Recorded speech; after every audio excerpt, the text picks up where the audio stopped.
Good morning, dear students. So, in exam, activity can also come. So, I will take revision of activity.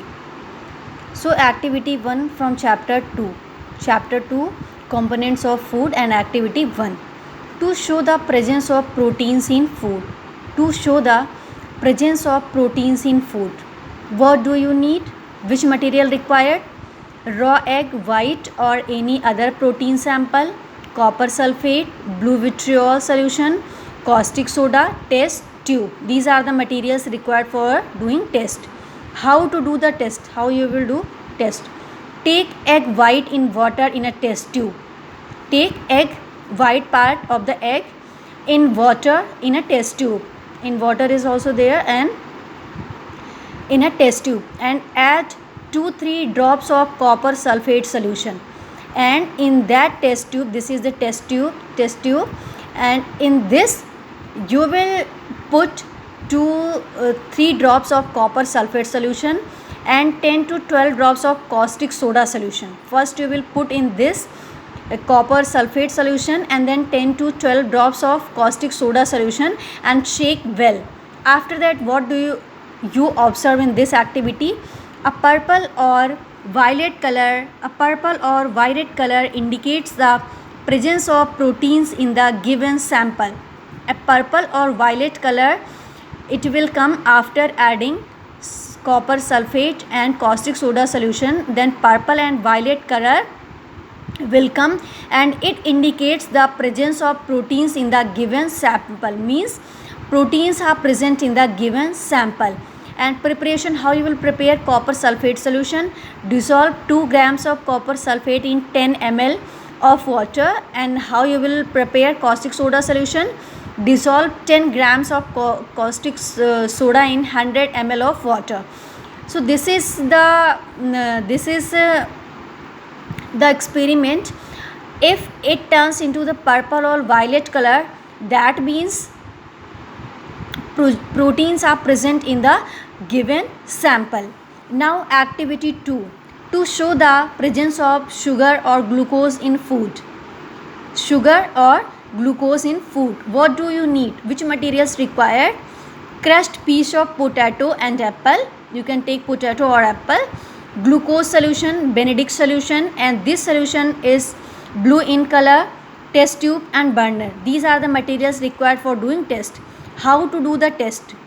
Take crushed piece of potato and apple and glucose solution in 3 separate test tube.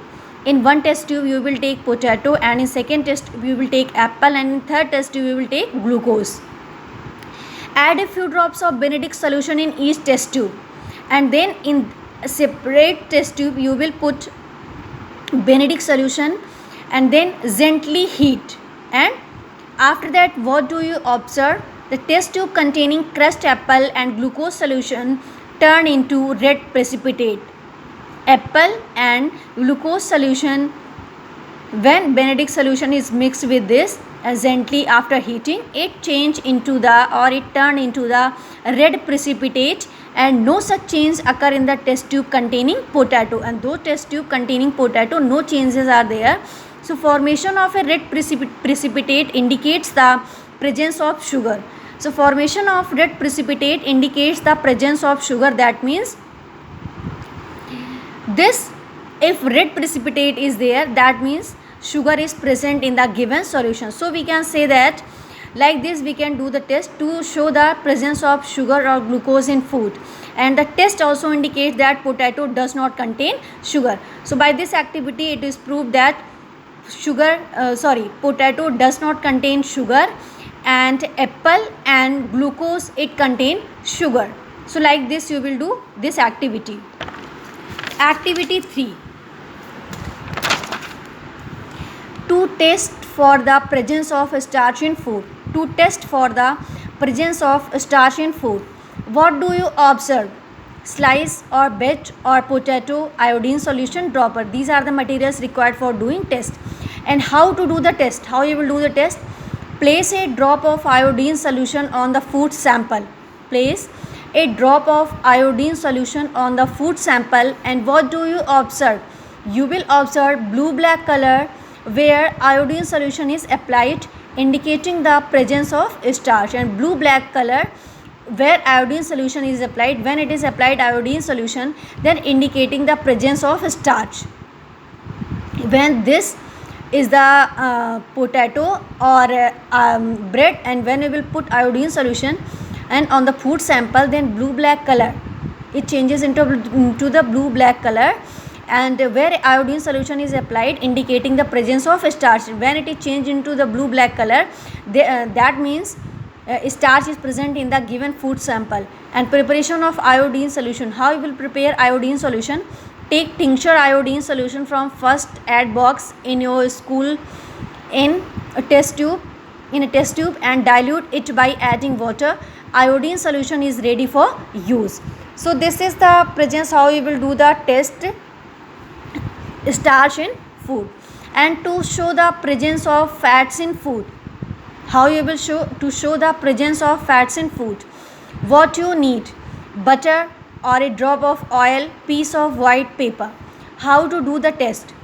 Rub a small amount of butter on paper or put a drop of oil on the paper and let the paper dry.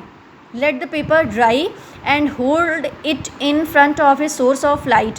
What do you observe? The paper becomes smooth, oily and less transparent. Some light can pass through it. Note: kerosene and petrol also make paper transparent, but these are not food material and also do not contain fat. So by this activity it is proved that presence of fats in food. And next activity, activity 5, to demonstrate the presence of water in food. To demonstrate the presence of water in food, what do you observe? What do you need? Which materials required for this activity? Food sample, fresh potato slice and spinach leaves, petri dish, balance, weight box. These are the materials required for the doing test. And how to do the test? How you will do the test? Take equal weight of the two samples in separate dishes. Take equal weight should be there in two different dishes, and keep these dishes in an oven at 80 to 90 degree Celsius or in sunlight for a few days. Weight the food sample again, and then you have to weight again. Then what do you observe? There is a reduction in weight of the two samples, and reduction in weight means it decreases its weight. Loss of water has taken place. So we can say that presence of water in food, when it is reduction in weight, then we can say that means water loss from the given food samples. So this is the activity to demonstrate the presence of water in food. So these 5 activities are there, and you have to learn these 5 activity, because activity can also come in exams. That's why I have taken revision of the activity. So what is the activity given here and what I have taken revision, you have to write in rough copy, and you have to learn all the activities with proper diagram, and diagram is needed. If you will write only activity, then it means diagram. If diagram is given in particular activity, so you have to draw the diagram also. And this is all about the activity, and you will learn all the chapters what I given. You have to learn, and proper revision you will takes place, and chapter 1, 2, 3 and 10 will come in exam. Chapter 1, 2, 3 and 10 will come in exam. This is your syllabus, and you have to take revision properly. And first you will take revision from chapter 1, food, where does it come from, and then you will take revision from chapter 2, components of food, and in this 5 activities are there.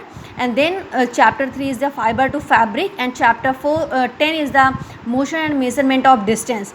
So yesterday I have completed motion and measurement of distance, rest, motion and different kinds of motion I have completed.